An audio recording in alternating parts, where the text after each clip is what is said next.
Hello. Hi, can you hear me? I can. How are you? Very good. I'm okay. How are you? I'm doing well. I just figured out something. um, so my camera is a little bit tilted. So for 2 weeks, I've been sitting here looking like this on and I'm like, oh Lord, am I getting scoliosis or something? I'm like my shoulders are not my shoulders are not lined up or but and I'm probably crooked right now. Google is not your friend when you start looking up stuff. WebMD will tell you you got scoliosis. Nobody tells you adjust your camera, make sure it's straight. Mm. I often say, I'm going to consult Dr. Google. And you Yeah, know that never leads anywhere good. nowhere good. Nowhere good. Okay, so people are starting to come in. So just quick overview. It's really just us having a conversation. They'll submit questions. They may ask questions about your office. They may ask questions about if you like sports and did you play sports. It just different things. It runs the gamut and it does not stay in a particular sequence. We may ask you questions about the ombuds office, move into some other stuff, and then go right back to the ombuds office. We're all over, we I hopscotch love all it. over the Just place. ask me anything. Anything. Yes, and here are rules.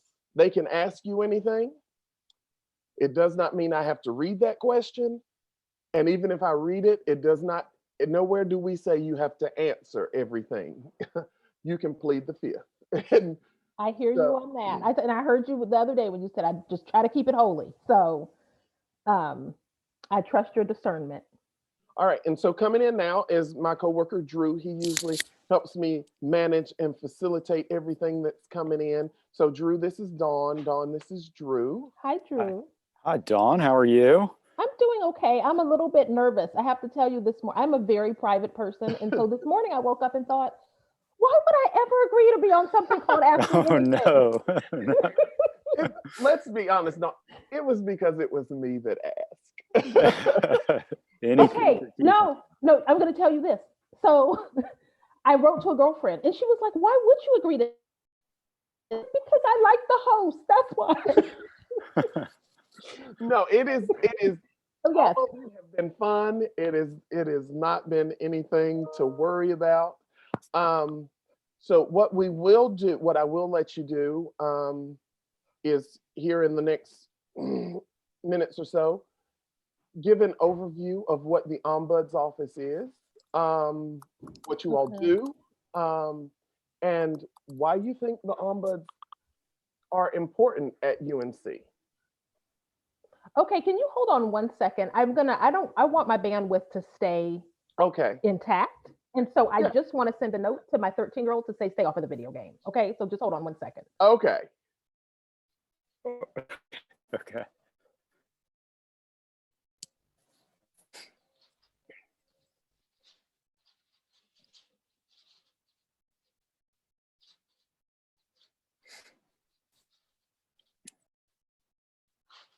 Keith, the light is weird for me because I'm outside because I had some home Okay. repair person that I was expecting this morning show up at like All right. 1:50. Okay. So Vanessa. that's what's going on.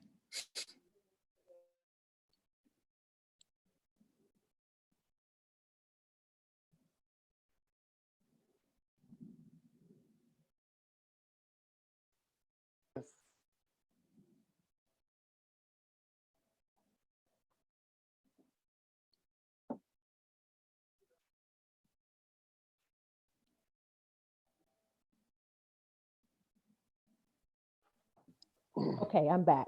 Don't worry. I just told my nephew the same thing because he's probably Okay. back there. Maybe. Oh well, he was asleep.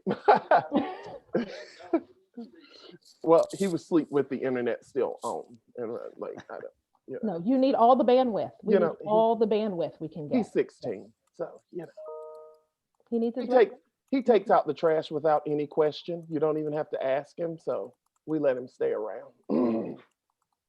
All right, so we'll get started. We'll let you tell everyone what it is that the Ombuds office is and why it is important to UNC. But first, I would like to welcome everyone to our sixth Ask Me Anything with Dawn Osborne-Adams, the director of the UNC Ombuds office. So hello, Carolina Union staff, and also any Ombuds office staff that decided to join us. I don't know if they told you I sent them the invitation as well. So they are welcome to jump in and ask questions as well. So Dawn, we'll let you get started. Okay, well, I did hear some things. So Josh Canzona and Victoria Dowd should be out there listening, and the three of us work together in the Ombuds office. The Ombuds office is a special place on campus where anybody can have a confidential conversation, informal conversation with ombuds who are independent-minded and impartial to give a different perspective to whatever challenges they're facing in their work-life study at UNC. And all of that is in service to helping people think about what options they might have for addressing those concerns. And they get to then make the decision about what, if anything, they do. It is especially important right now because of all the heightened friction, suffering, conflict, all the many challenges that we have on campus. And I think that we help people not just navigate the system, but also hopefully we build a little capacity for people to have conversations that they need to have. And I read recently that a conversation is the smallest unit of change. And I believe that. And so to the extent that we can encourage better conversations on campus, we try to do that. All right.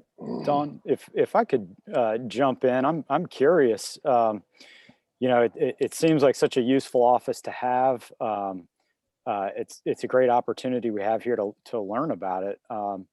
What do you find is the most fulfilling part of your job?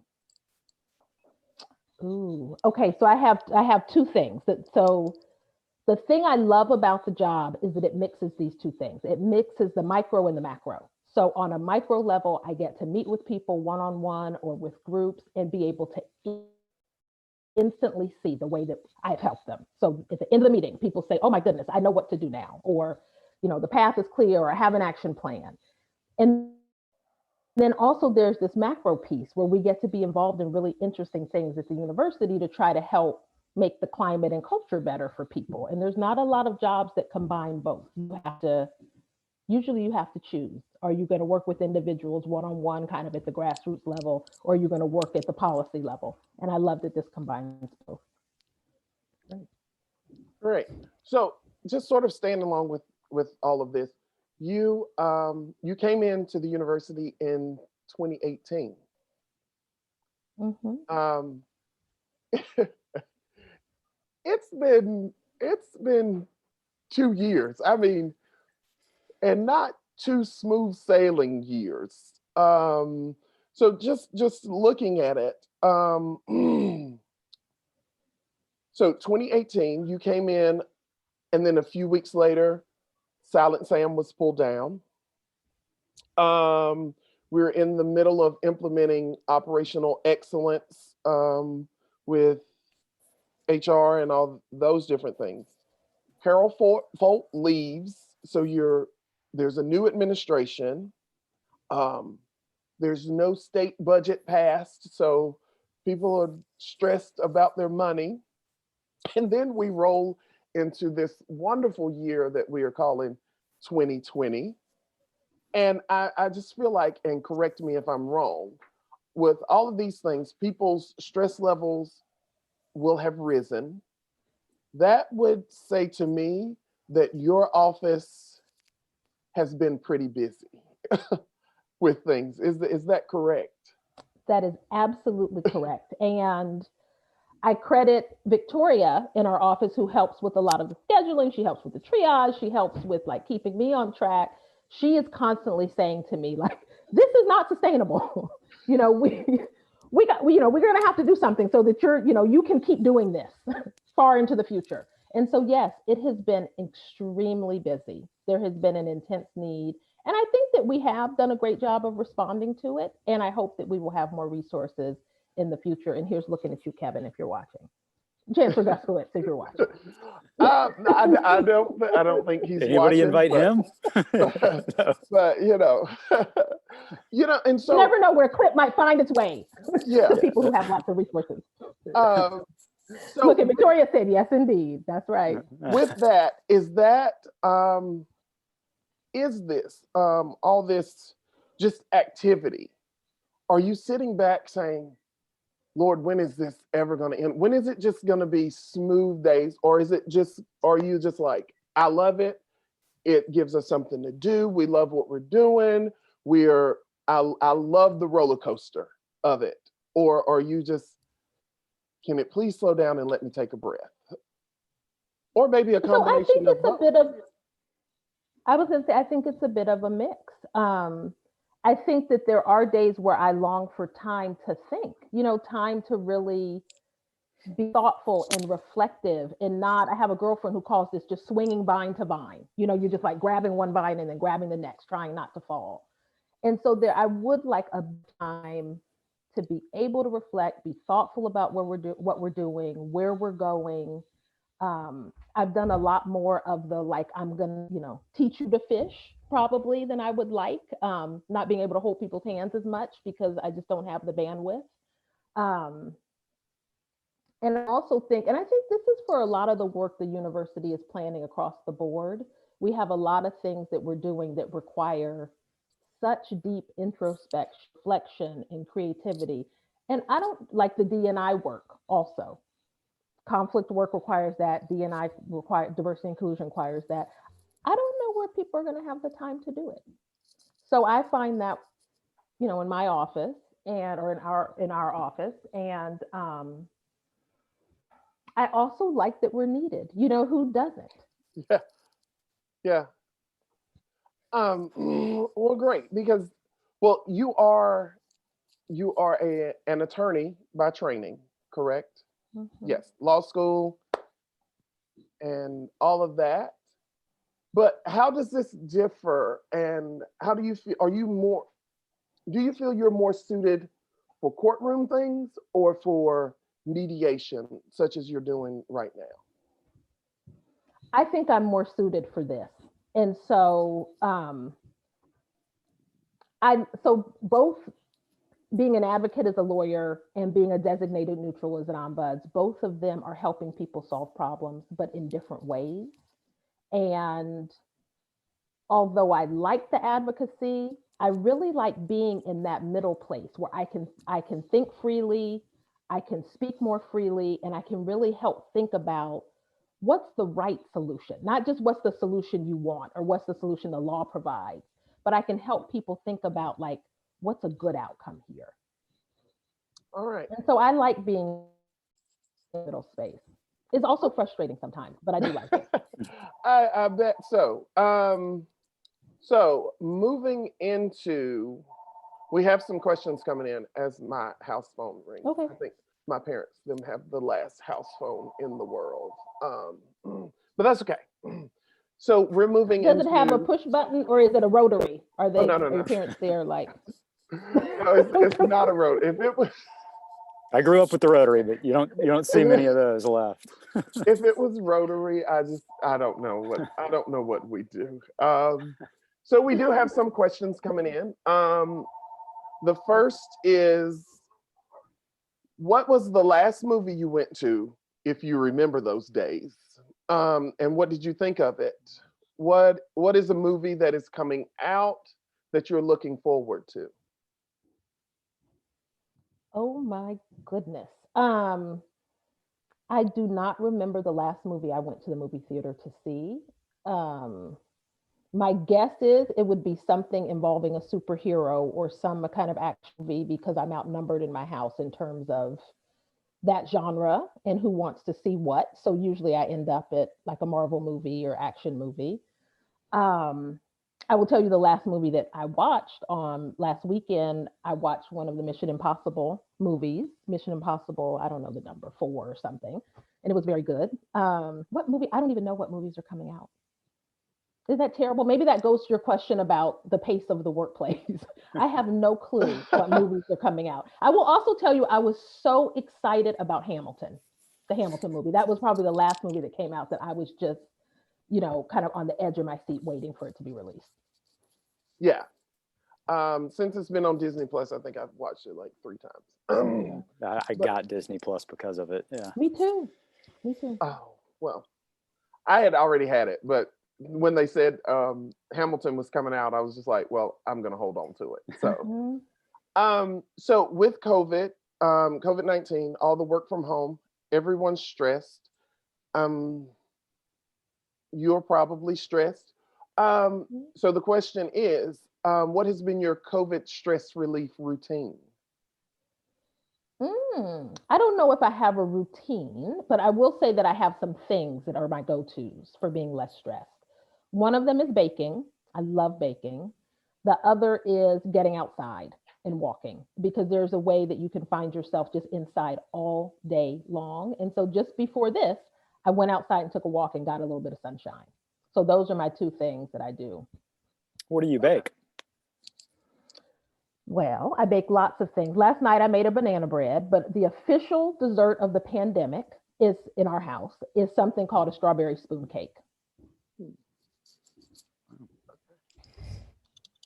Well, I'll send you the recipe. Yeah. Let's get the recipe. I will. I'll send you the recipe. Share it with everybody. Just send me the cake. Just send me the cake.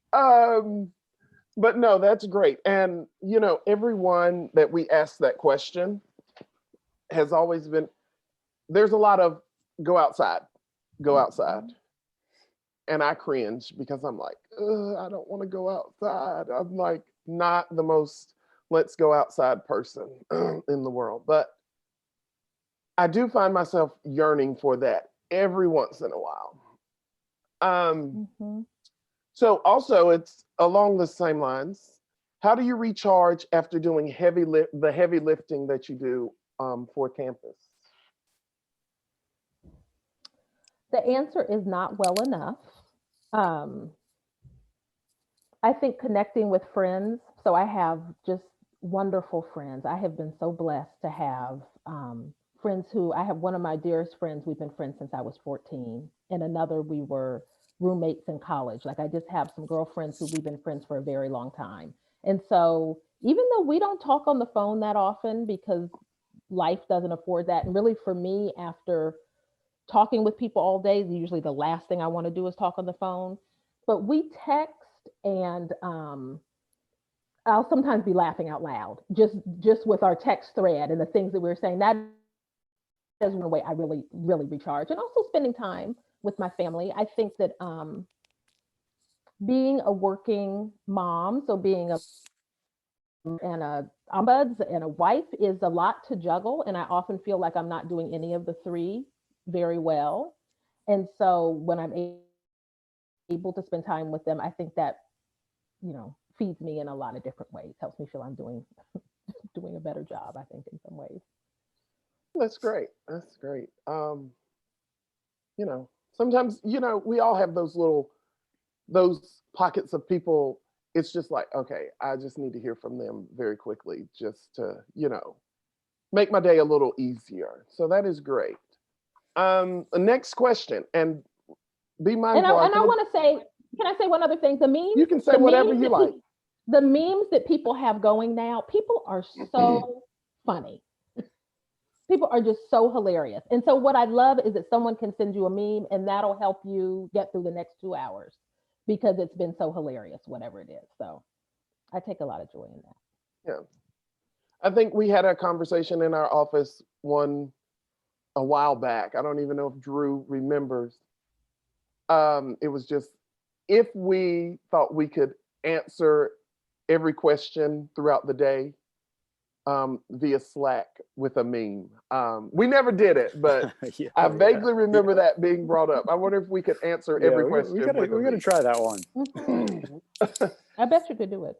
And just to remind you, remember questions, we jump all over the place.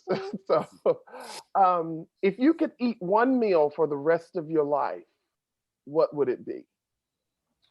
Ooh.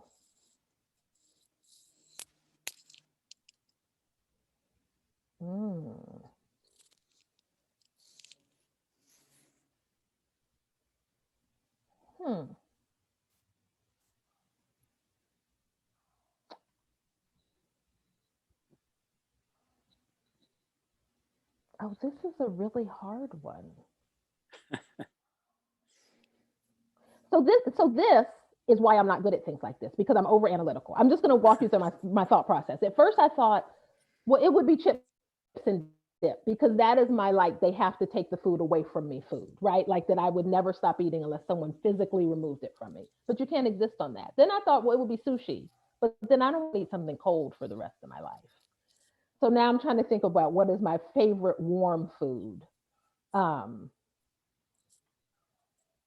and so I might say something simple like a good steak and a baked potato and a vegetable. That How works. about that? Yeah, That can't works argue with that one. perfectly. That's not a question I could ever answer. I could never answer that. There are too many things on the list, and it's just impossible. Well, I felt that I was under duress, and so I felt I had to answer it. No, I- remember, ask me I- anything, That's not first rule. you have to answer everything. Well, Kevin would like to know, what is the worst job you've ever had? Ooh, the worst job I've ever had.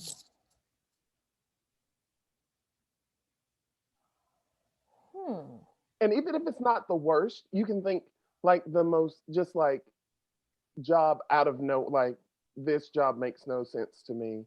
Like Becky Mangini driving the Wienermobile.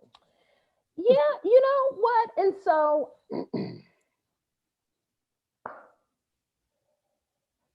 I've never had a job that I'm grateful for some reason I had it, but I was a server at one point, a restaurant server, and that is probably the hardest and worst job I've ever had in terms of having to deal with the public and their expectations. And anyone who's ever waited tables knows what I'm talking about.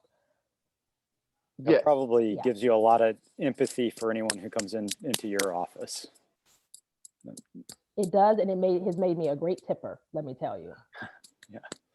Likewise, I did it at a country club. I did it at a no tip country club. So it's just, yeah. So I feel like Yeah. the food industry is somewhere that everyone should have to work at least at some point in time in their life.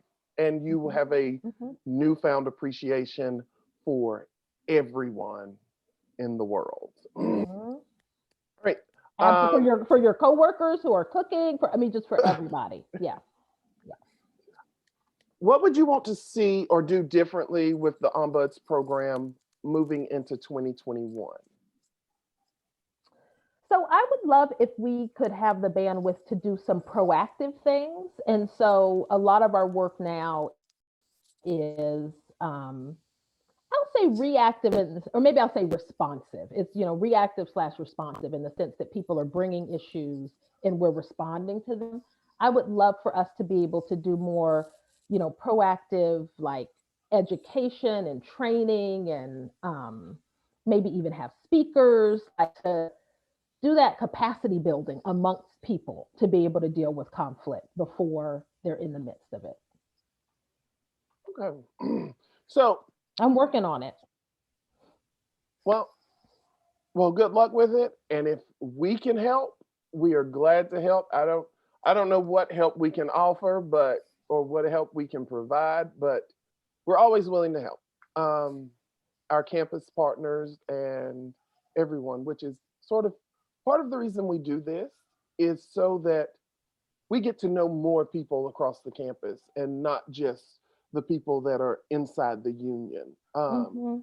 I mean, I personally probably know a lot of people across campus, more so than some people, but not everyone does. You're going to live to regret those words. I was planning to, no, seriously, I was planning to email you tomorrow to ask you about something. And so Oh no, well, we are. I was going to wait until after Ask Me Anything, and then I'm going to email you tomorrow. So you're going to live to regret that. But Okay. No, I don't ever regret it. I don't say anything okay. I'm not prepared to say twice. And so now I've said it. And so I mean it. And if Okay. it's asking Good. Keith if he knows somebody, the answer is yes. He does know that person for sure. Okay. So If you were not an attorney and then into being an ombudsman, what career path would you have chosen? Oh, that's an easy one because I think about this almost every day. If I was not an ombuds, which I absolutely do love, I would be one of the journalists on NPR on like All Things Considered or Morning Edition. I think that is the best job because they get to know a little bit about a lot of things. Great. Just to sort of follow up on that, we read your bio, and your career path is really interesting to me. And I noticed that you did spend some time in the private sector. And I'm just wondering, your 2 years here, is there any differences that you've noticed between public sector jobs and private sector jobs? Mhm. There's a big difference. And there's a big difference. So I've worked in the public sector, both in government and in public higher ed. And even those are different, but I think more similar to each other than to the private sector. And so in the private sector, there's, I don't know if I would call, there's more directiveness, like these are the rules, we're paying you to follow them, shut up and work. You know what I mean? It's kind of like the attitude. Right. Whereas here, there's, I think, a lot more of a feeling of,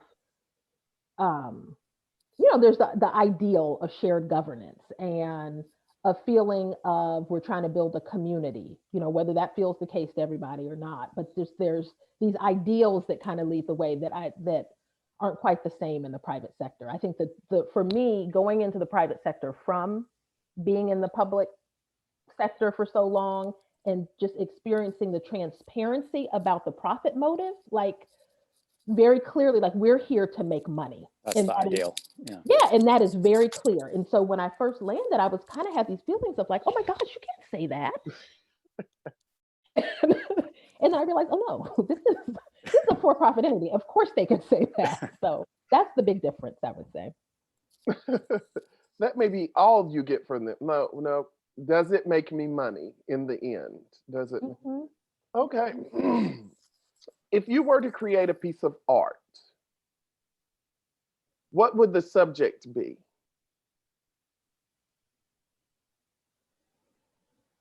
Oh, wow. I know that got really deep. It did. It got really deep. And I want to say one thing before I answer that I don't consider myself a very creative person in terms of visual arts. And I once, like in my 20s, I took this painting class. And in like the second class, the instructor would go around and comment on people's work.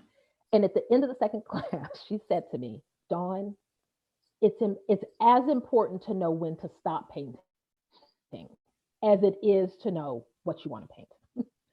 So that helped reinforce for me that I'm not a very creative person. So when someone says to me, like, think about creating art, I automatically have this feeling of like, well, I'm not an artist.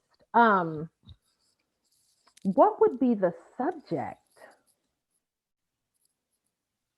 I don't know. I guess maybe I'll say nature. I think I like flowers a lot. So maybe I would say something like floral or a kind of floral sense about it. So do you find mediation easier or harder over Zoom?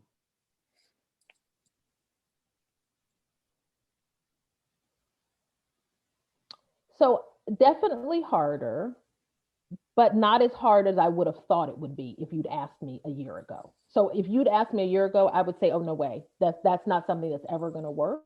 And it's harder, of course, because it's harder for me because I can't perceive a lot of things that I need to perceive. I'm there in the middle between people who are in conflict with each other. Like I need to perceive almost like the energy in the room and the body language and, those sorts of things.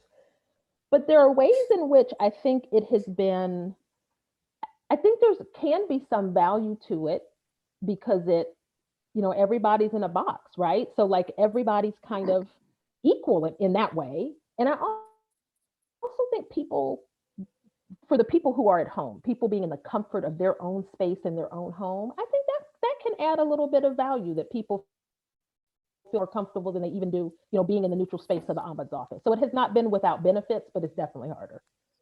Okay. I can see that. Because I feel easy. And I'll add another thing. Go ahead. No, you go ahead. No, I was going to say the other thing too is that I do wonder whether people having to see themselves in the mitten causes them to, be a little bit maybe warmer or a little bit more agreeable than if you're sitting at the table and you don't have to see your expression or you don't have to see, the way you're reacting. That is really interesting. Yeah, that had not occurred to me, but yeah, makes sense. Well, I didn't really think about it that way, but it does make sense because I found myself in meetings turning my camera off because I'm like, keep your face is showing everything you're thinking. So turn your camera off just for like 10 seconds and then pull yourself together and come back. A little. Yeah. So what is one thing about yourself that typically surprises people?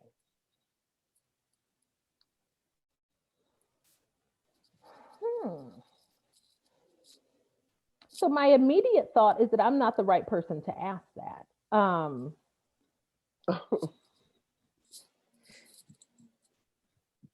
don't know. I don't know what the answer is. I would imagine there's other people who could answer that better than I can. I don't know how to answer that. Can I pass on that one? You can pass on that one.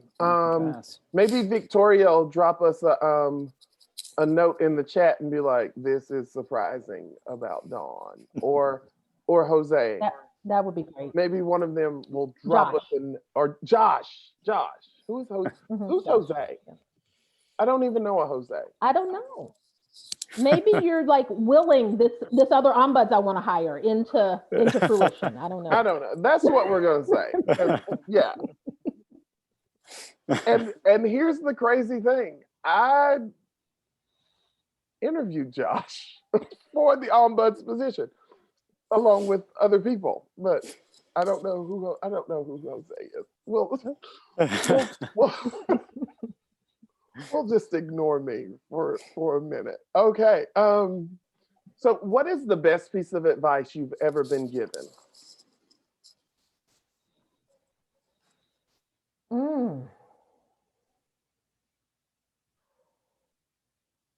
Oh my gosh, there are so many. So I have such a hard time with superlatives like that, like best or only meal. Like I have such a hard time deciding. Or you can just give us a good one, A good one is you were given 2 ears and 1 mouth so that you could use them in that proportion.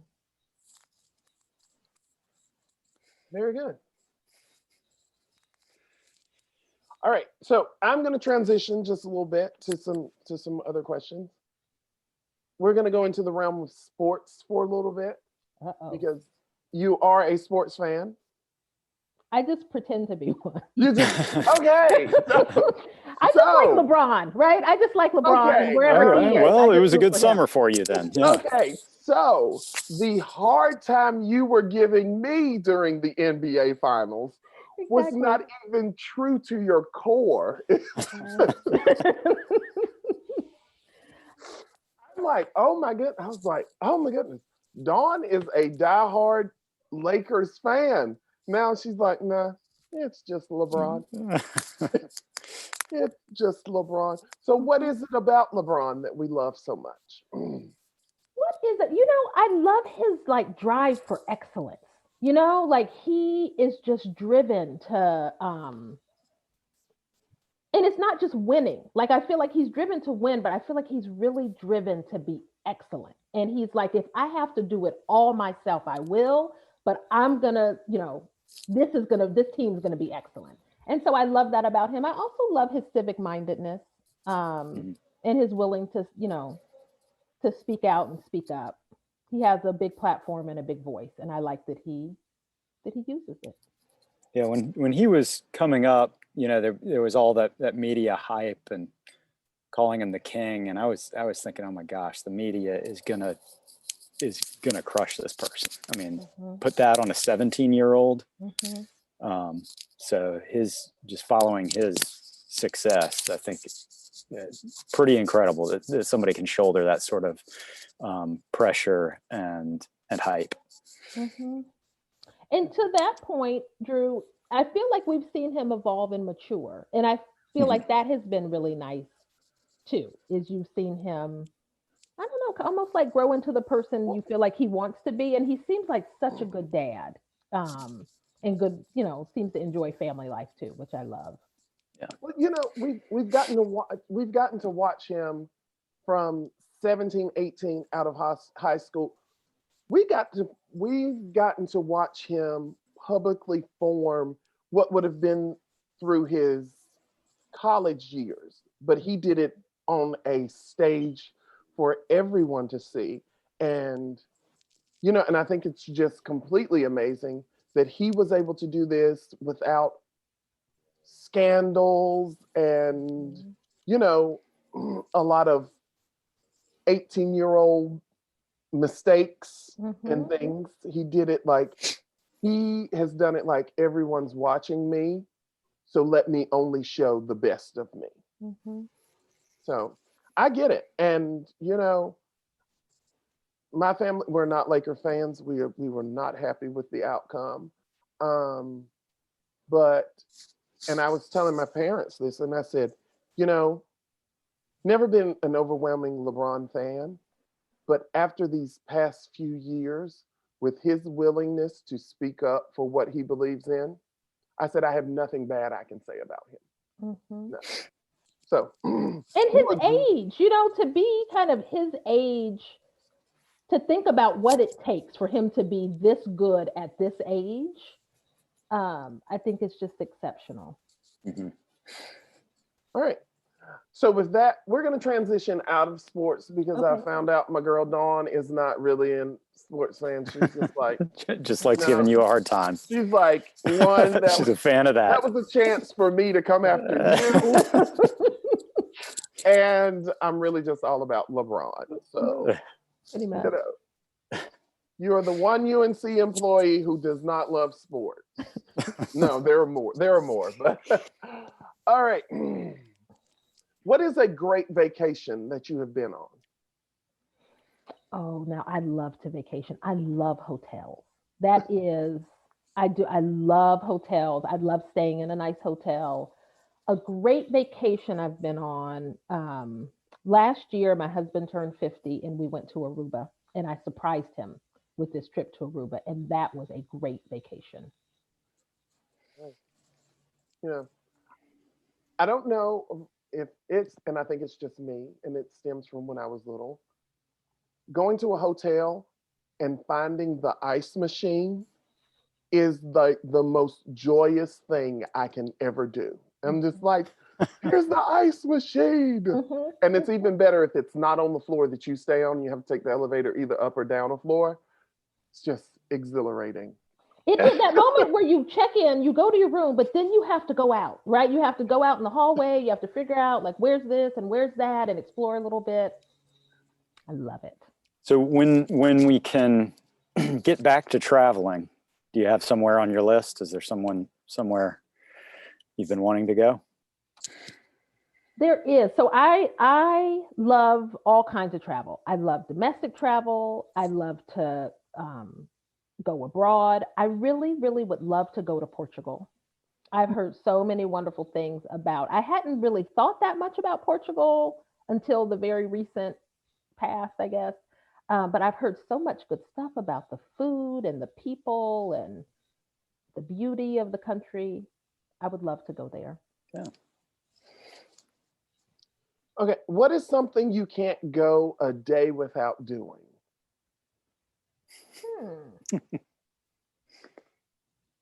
Something I can't go a day without doing.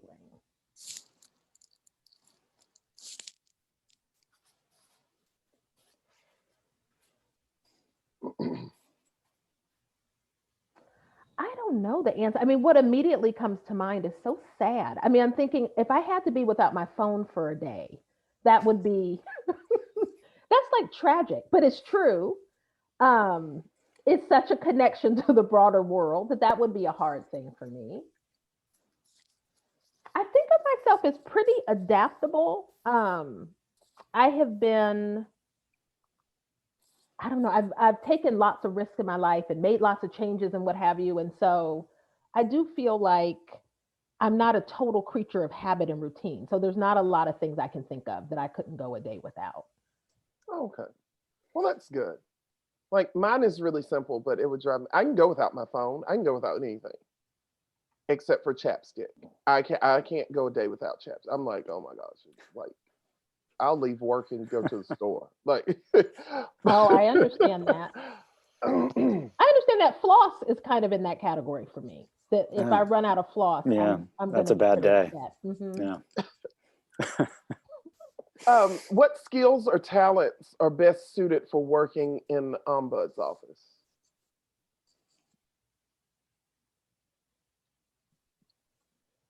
I think a very high tolerance for uncertainty is one of them, because you are not in control of that much. And the things that come to you often do not have simple answers.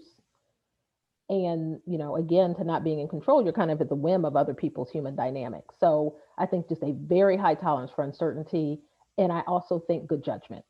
Good judgment and a sincere interest in people, a sincere interest and curiosity about people and why people, make the choices they make and what's important to people and those sorts of things. Okay. So Wayne is asking, well, first I guess we should ask if you play video games. Or is it just Do I play video games? Yes. I don't. You do not. So that part of that question is No, I went through a phase jump, but I don't think that counts. okay, but okay, just in general, who is more competitive, you or your 13-year-old? Oh, definitely him. Although I think definitely him. In fact, he is someone who I can think back to him being 5 and refusing to play mini golf with us because he was like, I'm not going to win. So why would I play if I can't win against the two of you? But we have a kind of competitive family. Like me and my husband have this air hockey game that has been going on, or tournament, I guess, that's been going on. And it gets so competitive if we're at the arcade where people who work like behind the counter have come out to be like, what is going on over here? or when we go to the counter, have been like, I could hear that. Who won?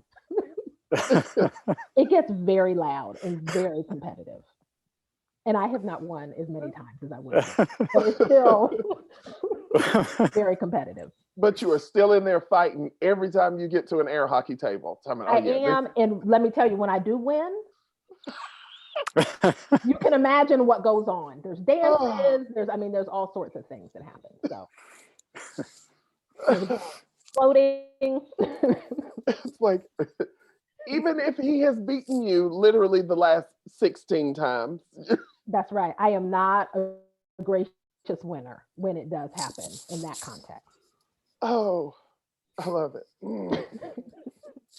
Oh, I'm just going to say, this brings me great joy.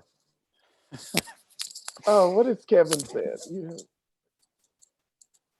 Oh, well, I don't think we tend to break air hockey pucks. I didn't know. That doesn't sound like an easy thing to do, Kevin, but okay. Yeah, wow. It doesn't, but I will tell you, I can imagine, given like the force, vigor with which my husband will play sometimes, I can imagine it happening. Like it gets serious. Now, yeah. I have played before, and if you ever, my hand sort of slides in front of the little thing, and the puck hit my fingers or whatever. Yeah. Ooh. Yeah. And that was not a good look for me. Was it? No. Okay. What song makes you unconditionally happy?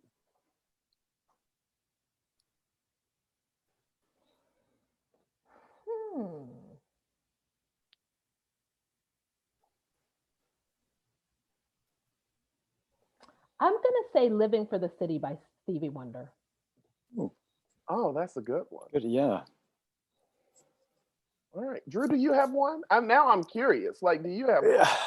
Yeah, I'm impressed you could reel that off, because I would really have to think about it.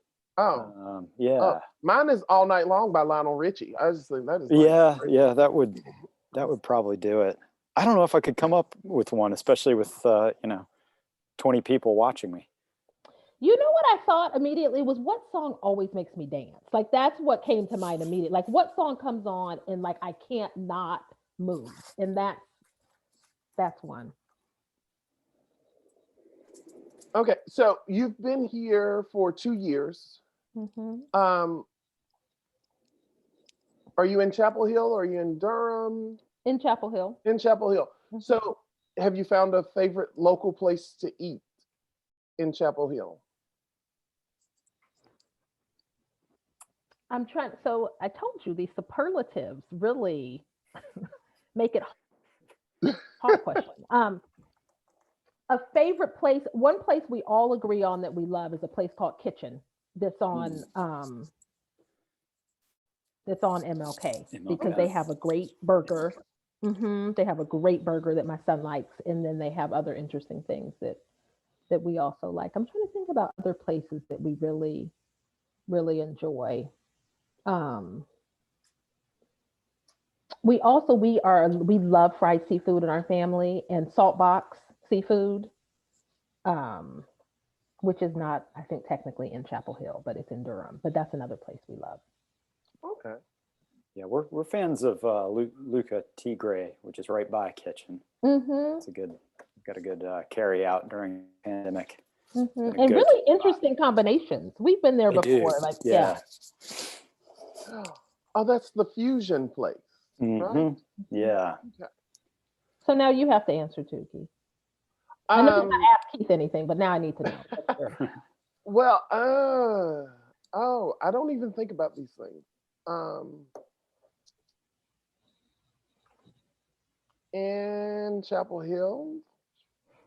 Well, I don't know so much about Chapel Hill because I haven't lived in Chapel Hill since undergrad, but in Durham, Viceroy, I love the Indian cuisine in Durham. Viceroy is really good, really good.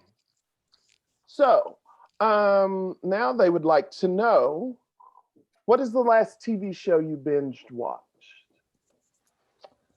So I'm in the midst of Survivor.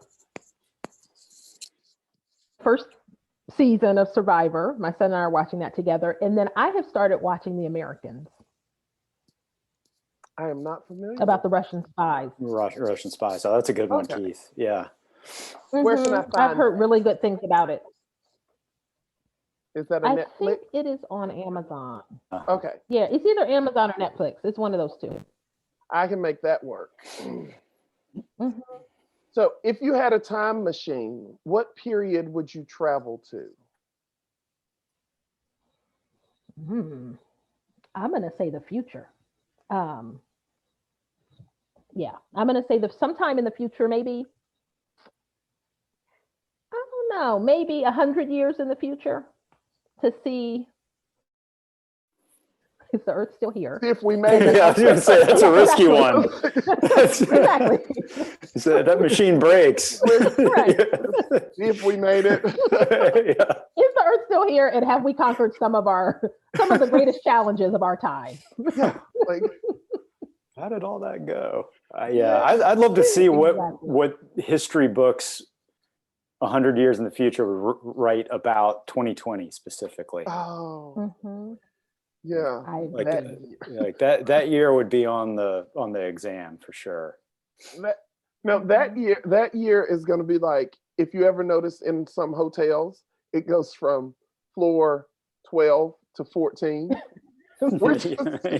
History books are going from 2019 to 2021. It's just like, don't even look at it. Just keep moving. It's going to be the year that must not be named, right? Yeah. Um, what is something you think everyone should try at least once?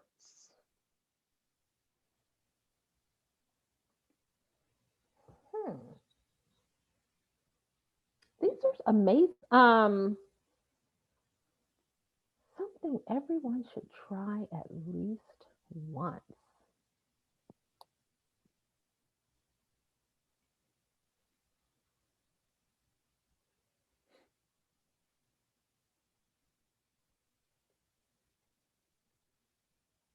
I don't know. What automatically came to mind was something that I don't like, which is hot yoga. And I don't know why that came to mind.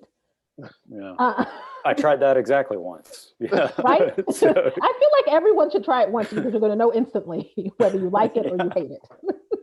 I've tried regular yoga once, and it was just like, no, this is. I can't be in places where there's like people around, and there's still like a whole bunch of silence. That's when I get anxious. I'm just like, somebody talk, say something. So, no, I don't know about the hot yoga. Everyone try hot yoga just so you know you like it or you don't.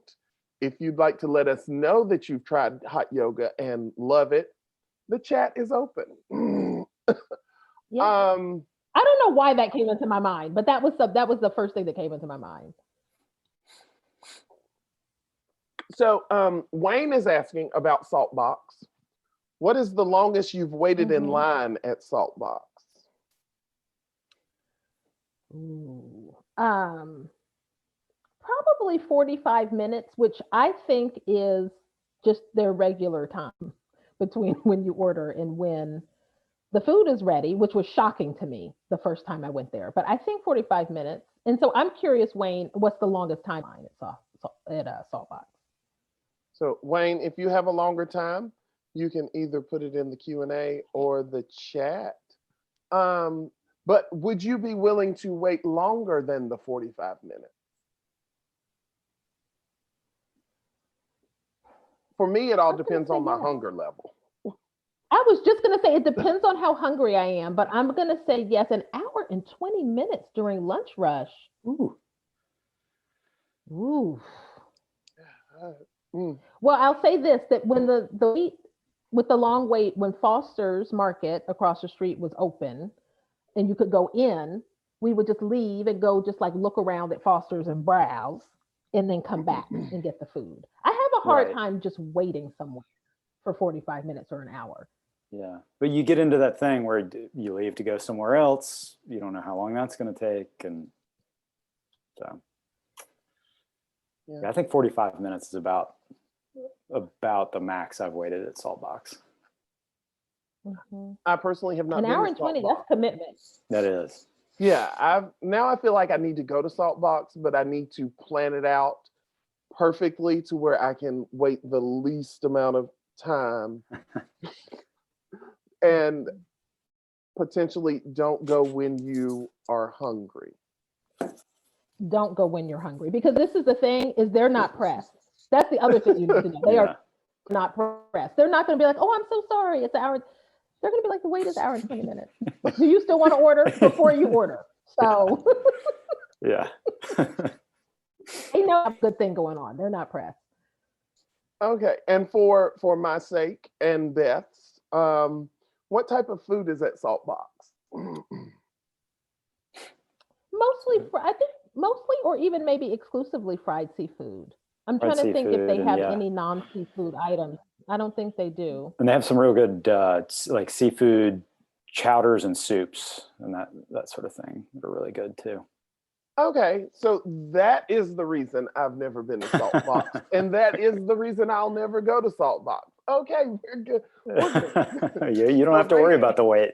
No, they don't have to be pressed about me coming, so we're good. You're not no seafood? No, none. No seafood? None at all. If I see a cow come out of the water, I'm just gonna stop eating. He grew up in the mountains. All right, so we are coming close to the end of our hour. So in closing, Dawn, what message would you like to give to the employees of the Carolina Union? Oh, wow. That's a tough one. I didn't know I was going to have a closing message. I didn't either. I just sort of came up with it right Okay. Okay, well, I guess the message I would want to give to all employees is a mix of thank you. It's so hard to serve other people. We can barely take care of ourselves. And so I'll say thank you for hanging in there. And I guess the other part of the message would be keep hanging in there. You know, we're gonna get to the other side of this at some point. But keep hanging in there. It's, I think, a rough time for all of us.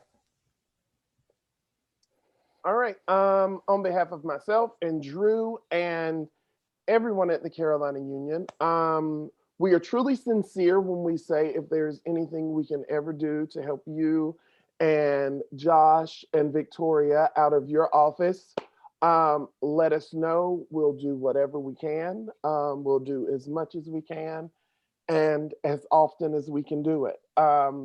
We are always glad and willing to help. Thank you for taking an hour out of your day to join us, which this is the third time we've been in meetings together this week. So, and I think we have another one later this week. We do on Friday. I was gonna say we're gonna hit the 4th, right? Yeah. We really do appreciate it. You did not have to be here, but you chose to. And it means a lot to us. Thank you to your fellow office mates for coming and joining us. And everyone in the union, thank you for coming as usual to our 6th Ask Me Anything. We have another one next month. Don't forget, you'll get the reminder. Anything else before we leave? No, this has been great. Thank you so much. I needed a little lightness in my life. And this brought it, a little bit of light in light in both ways, like light fun and light just like love and kindness. So I really appreciate you having me here today. Oh, you are welcome. Thank you. Drew, any closing words? Just echoing your thoughts. Thank you so much. And it's great to meet you. And we really appreciate the time you spent with us. All right. It is great to know that you are there when we need you. We are here. Yep. Although selfishly, we hope that we're never in a situation that we need you. You know, not as far as okay, conflict hold on and things like that. But go ahead. But wait, let me tell you this. This is important. I think one of the highest uses of the ombuds office is when people come to the ombuds office before they are at DEFCON, whatever the right number is, 4 or 3 or whatever it is. When people come and they're like, you know what, things are getting a little weird. Like, I just need to talk to somebody about this. That is the best use, because then you have more pathways to improve your circumstances. Well, good. So I just say that. I mean, there's lots of different types of need, right? Yes. Yeah. So, yeah. Well, good. I'm glad you added that to let us all know. You don't have to wait till the last minute. You know, it could just be a little something. You don't have to be in a crisis. No. Yeah. Maybe I just need to say some stuff and somebody just listen for a minute. But, you know, me knowing myself, I may just walk in your office just to walk in the office and say hello when that time comes. But when we are on campus, we would love for anyone to come visit us. We love to have visitors at our office. And as you can imagine, no one ever comes to our office to say, you know what, I just want to tell you everything's going great. So we love to hear that too. If anyone just wants to come visit and say, I'm having a great time at work, we'd love to hear that. Would you like to let them know where your office is? Our office is at 137 East Franklin Street in CVS Plaza. So right next to the CVS on Franklin Street, across from the Carolina Coffee Shop. And the building is currently closed because it's under construction. But when it reopens, we will either be on the 2nd floor or the 6th. One of those two. Okay. All right. Again, thank you to everyone that's here. You all are great. And we'll see you next time. Bye. All right. Bye. Thank you for having me.